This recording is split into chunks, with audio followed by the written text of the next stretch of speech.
You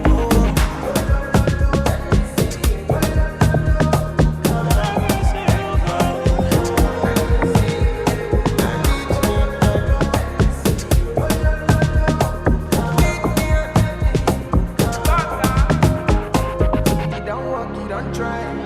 Supposed to the vibe. Take me on a bed. Say you don't walk, you don't try. Supposed to the vibe.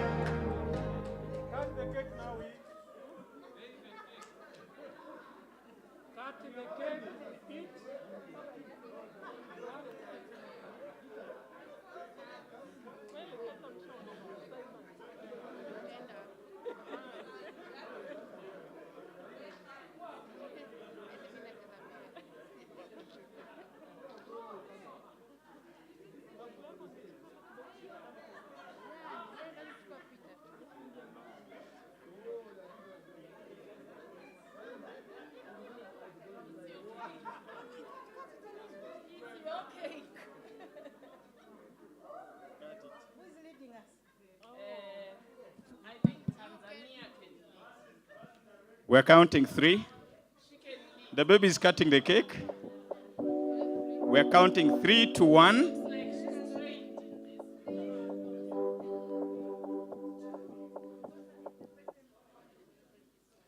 Yeah. Here we go. 1, 3, 2, 1, 0.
they move, like you smoke a la crew. Just they bounce with the groove, no carry do.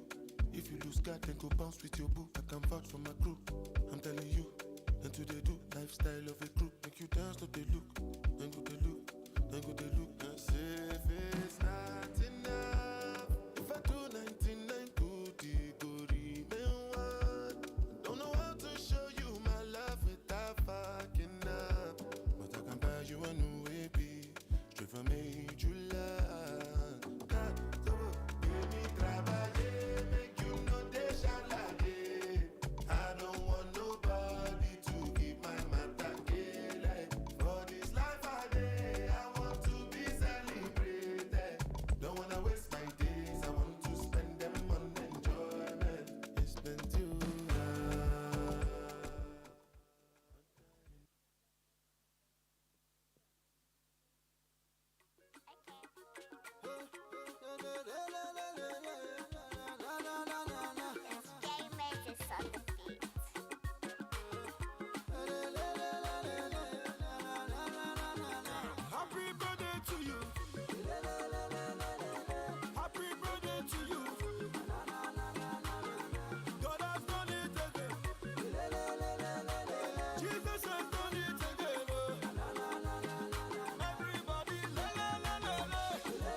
You